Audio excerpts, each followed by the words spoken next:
আসসালামু আলাইকুম। তিনটি প্রবাসী ব্যাংক, এগুলো এখন নামই, এগুলি আসলে দেশি ব্যাংকই বলা যায়।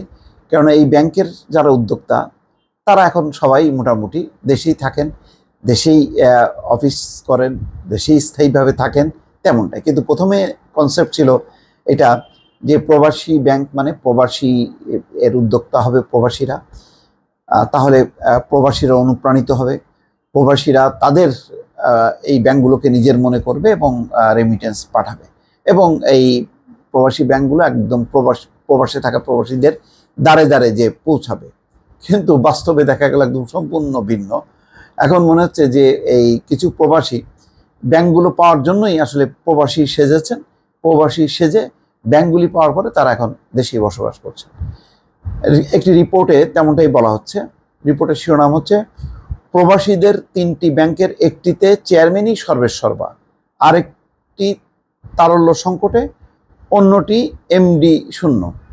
মানে তিনটা পরিস্থিতি। এটা হচ্ছে এনআরবি কমার্শিয়াল ব্যাংক, গ্লোবাল ইসলামী ব্যাংক, আর একটা হচ্ছে এনআরবি ব্যাংক।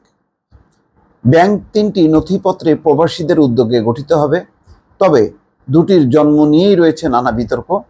এখন পরিচালক চেয়ারম্যানদের অধিকাংশই দেশে স্থায়ীভাবে থাকছেন, কেউ কেউ ব্যাংকে নিয়মিত অফিসও করছেন।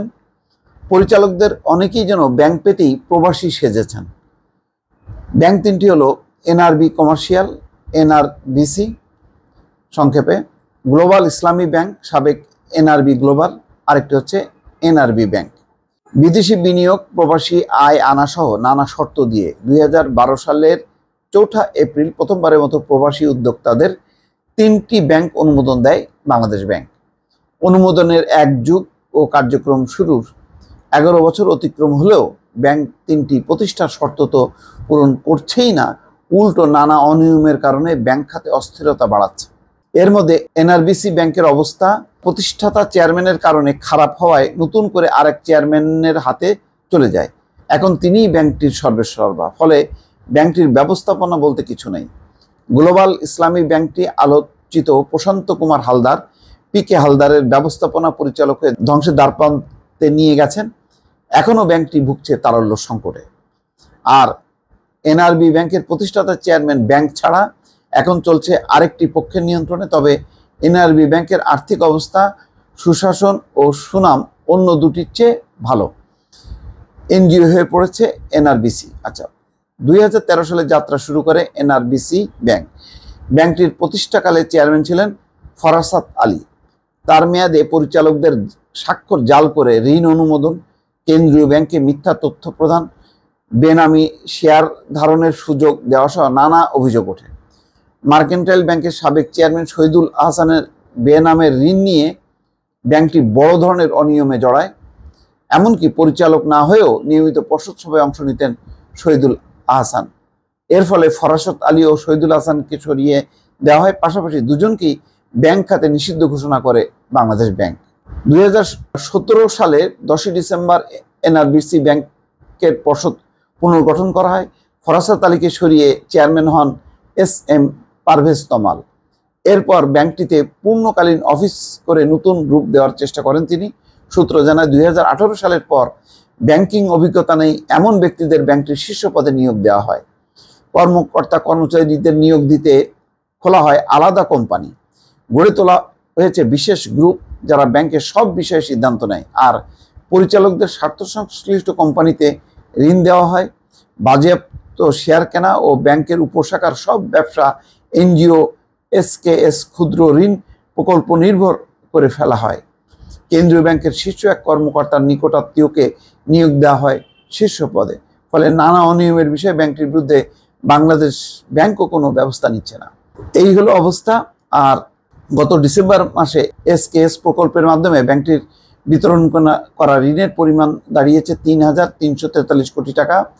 এছাড়া SKS foundation, SKS in, SKS হাসপাতাল সহ অন্যান্য অঙ্গ প্রতিষ্ঠানের নামে ব্যাংকের বিভিন্ন শাখা উপশাখা থেকে 202 কোটি টাকা ঋণ দেওয়া হয়। মানে অনিয়মের কোনো শেষ নেই। গত 25 মার্চ এনআরবিসি ব্যাংকের প্রধান কার্যালয়ে গেলে দেখা যায় ব্যাংকটির চেয়ারম্যান SM পারভেজ তমাল অফিস করছেন। ব্যাংকটির জ্যেষ্ঠ কর্মকর্তারা তার কাছে ফাইল নিয়ে যাচ্ছেন।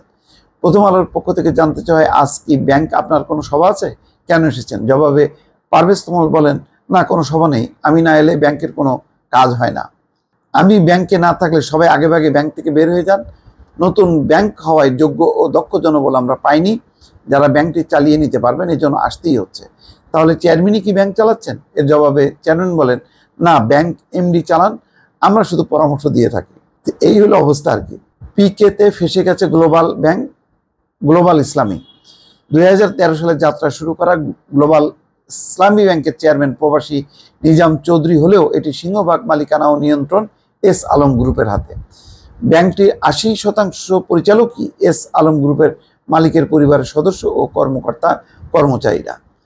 যাক, এটা আর মানে বলার অপেক্ষা রাখে না। 3টা ব্যাংক যেভাবে প্রবাসীদের নাম দিয়ে প্রবাসীদের কল্যাণে, প্রবাসীদেরকে উজ্জীবিত করার জন্য যেভাবে প্রচার পরিচালনা করা হয়েছিল, আসলে এটা ওই কিছু গোষ্ঠী বা গোত্রের হাতে চলে গেছে। এটা আর প্রবাসীদের কোনো কাজে আসলো না, অথচ প্রবাসীদের নামটাই ব্যবহার করা হলো। দর্শক, ভালো থাকবেন। আল্লাহ হাফেজ।